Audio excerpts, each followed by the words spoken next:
तो जो बात मैं आप लोगों को समझा रहा हूं, बता रहा हूं, समझाने की बात कर रहा हूं, वो लोग हम लोगों को जब अधिकार देने का मामला आता है तो हमें हिंदू नहीं कहते, कहते तुम लायक नहीं हो, तुम नालायक हो, मुसलमान को मारना है तो बहुत लायक हो, फसाद करना है तो बहुत लायक हो।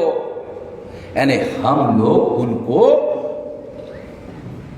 फसाद करने के लिए चाहिए, अधिकार देने के लिए नहीं चाहिए। हम हिंदू किस मापदंड में हैं?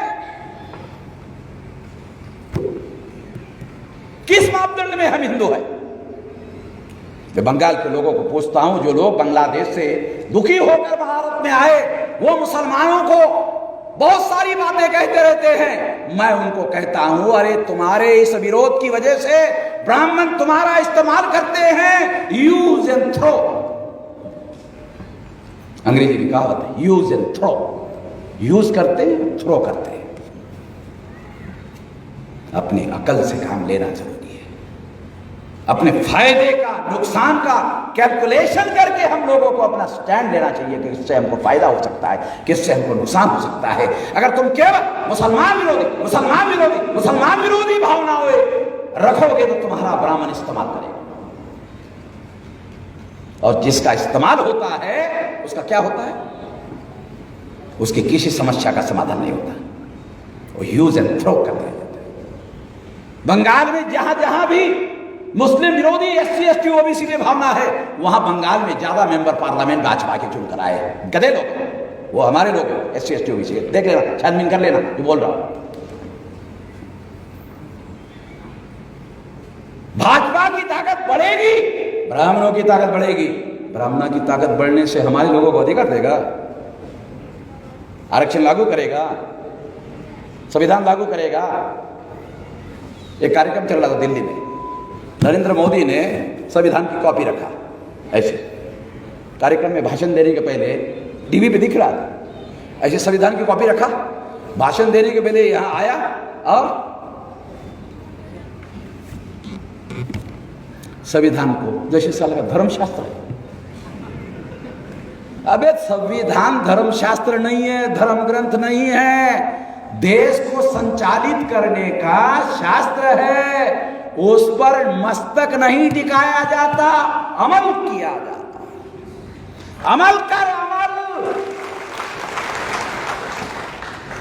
अमल साला थैले भर का। गधों की औलाद हो।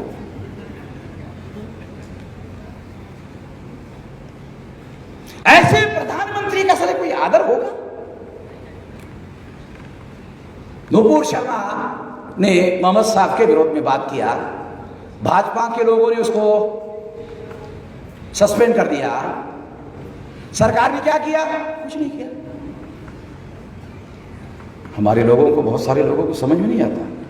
पार्टी ने सस्पेंड किया, सरकार ने क्या किया? कुछ नहीं किया।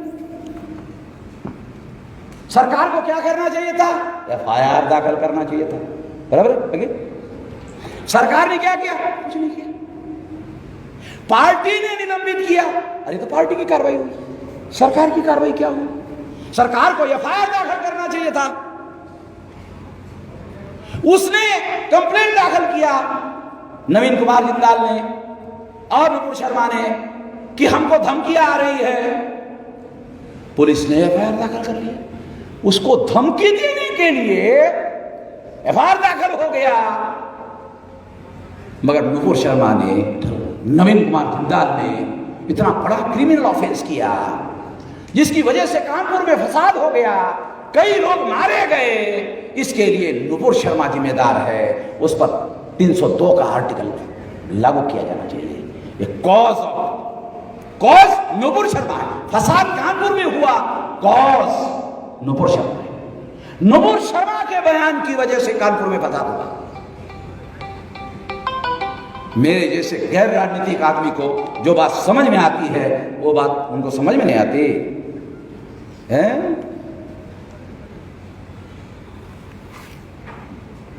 समझना होगा। उनके पास डेरी हराम, केवल मुसलमान का भी। कोई दूसरा कार्यक्रम है? है देश में, बेरोजगारी है, भूखमरी है। कितने भूखमरी से मर रहे हैं जानते हो? 82 करोड़ लोग भूखमरी और भूखमरी के शिकार हैं भारत में, और सारे SC ST OBC के लोग हैं, माइनॉरिटी के लोग हैं। है कोई समस्या का समाधान? शहरों में और गांवों में रोजगार देने का कोई काम नहीं। जो लोग रोजगार मांग रहे हैं, गरीबी खत्म करने की बात कर रहे हैं, उनको कह रहे मुसलमान तुम्हारे दुश्मन। क्या कह रहे? मुसलमान तुम्हारे दुश्मन। मुसलमानों ने वर्ण व्यवस्था बनाई? नहीं। मुसलमानों ने जाति व्यवस्था बनाई? नहीं। मुसलमानों ने अस्पृश्यता बनाई? नहीं। मुसलमानों ने आदिवासियों का सेग्रीगेशन किया? नहीं। मुसलमानों ने शूद्रत्व और पिछड़े वर्ग OBC पर थोपा? नहीं। मुसलमानों ने महिलाओं को दास बनाया? नहीं। किसने किया? ब्राह्मण। तो मुसलमान हमारे दुश्मन कैसे बने? इसमें तो कोई भी चीज मुसलमानों ने नहीं बनाई, ये सारी चीजें तो ब्राह्मणों ने बनाई। जिस व्यवस्था की वजह से हम गुलाम हैं आज भी, वो व्यवस्था बनाने का काम मुसलमानों ने नहीं किया। जब मुगल भारत में आक्रमण करने के लिए आ रहे थे, तो भारत के ब्राह्मणों ने मुगलों को आमंत्रण दिया, आ जाओ। और मुगल और ब्राह्मणों ने बुद्धिस्ट विहारों को तोड़ा। मुगल और ब्राह्मणों ने मिलकर तोड़ा, और तोड़ने के बाद ब्राह्मण और मुगलों ने क्या किया? आधा मस्जिद बना ले, आधा मंदिर बना ले। अगर वो पहले से मंदिर था, तो ब्राह्मणों के पुरखों ने मुसलमान मुगलों को आधा हिस्सा क्यों दिया? अभी कुछ समझ में आ रहा? और अगर ब्राह्मणों के पुरखों ने आधा हिस्सा मुगलों को दिया, तुम्हारे पुरखों ने दिया, साले तुम्हारे पुरखों की पिछवाड़े पे लात मारनी चाहिए। तुम हमको क्यों बोल रहे? गलती तुम्हारे पुरखों ने की, तुम्हारे पुरखों की लात मारो, निकालो साली की हड्डियां जहां रखी हुई है, निकालो उसको, मारो जूते। हैं? तुम्हारे पुरखों ने नालायकी की, हमको क्यों इसमें घुसेड़ रहे हो? मगर वहां मंदिर था ही नहीं, वहां बुद्ध विहार था। अयोध्या में बुद्ध विहार था। अब उन्हें क्या सबूत है? आर्कियोलॉजिकल एविडेंस है मेरे पास। तमाम भारत के ब्राह्मणों को चुनौती देता हूं, जितने भी भारत के ब्राह्मण हैं उनको चुनौती देता हूं। आर्कियोलॉजिकल एविडेंस को सारे दुनिया के लोग ठोस एविडेंस मानते हैं। मेरे पास आर्कियोलॉजिकल एविडेंस है। अयोध्या की साइट बुद्धिस्ट साइट है। 3000 भिक्षु वहां निवास करते थे। आर्कियोलॉजिकल साइट है। वाराणसी का ज्ञान व्यापी वो बुद्धिस्ट साइट है। मथुरा का वो बुद्धिस्ट साइट है। तीनों का अंग्रेजों के समय में पुरातात्विक रिसर्च हुआ, खोज हुआ, खोदा गया। सारे एविडेंसेस पुरातत्विक है। पुरातत्व के बारे में हमारे कितने लोगों को समझदारी? पुरातत्व का एविडेंस का मतलब है फाइनल एविडेंस। ये सारे एविडेंस मेरे पास में है। कोई है भारत में ब्राह्मण जो मैं कह रहा हूं उसे गलत साबित कर दे? चुनौती देता हूं, तमाम भारत के ब्राह्मणों को चुनौती देता हूं जो कह रहा हूं गलत साबित कर दे। मैं सारे सबूत देता हूं। मैं तो बगैर सबूतों के कोई बात ही नहीं करता। आज केंद्र में तुम्हारी सत्ता है, तो गलत को तुम सही कह रहे हो।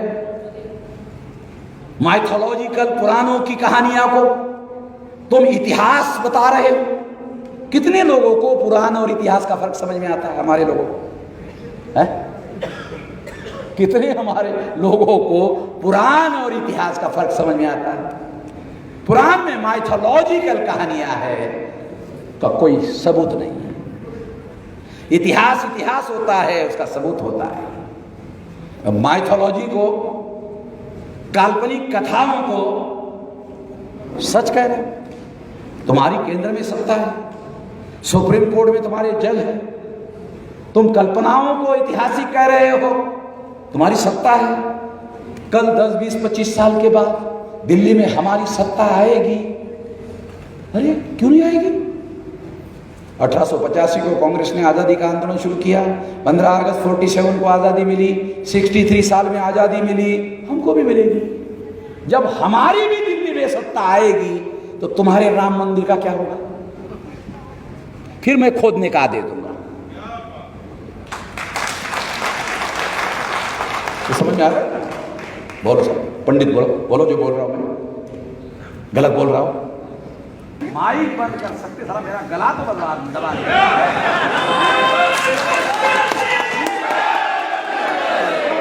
गले के आधार पर आपको अपनी आवाज बताता हूं और बता रहा हूं कि कल अगर दिल्ली में हमारी सत्ता आ गई, संख्या हमारी है तो ये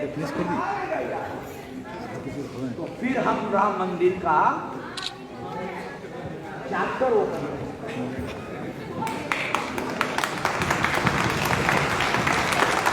लोग बोलेंगे कैसे? अरे तुम्हारी सत्ता है, तुम ओपन कर रहे हो, तो हमारी आएगी तो हम भी ओपन करेंगे। कोई नई बात तो कह नहीं रहा हो। और तुम्हारे पास एविडेंस नहीं है, मेरे पास आर्कियोलॉजिकल एविडेंस है, और आर्कियोलॉजिकल एविडेंस के आधार पर सरकार के पास फैसला करने का अधिकार है। अब किसी सुप्रीम कोर्ट को आर्कियोलॉजिकल एविडेंस के विरोध में जाकर फैसला करने का अधिकार नहीं।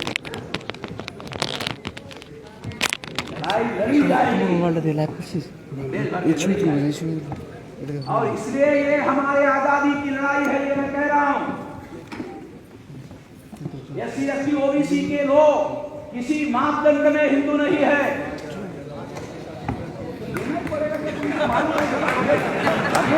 के ही आवाज पहुंच जा रहा है तो फिर बेहतर है दे दिया।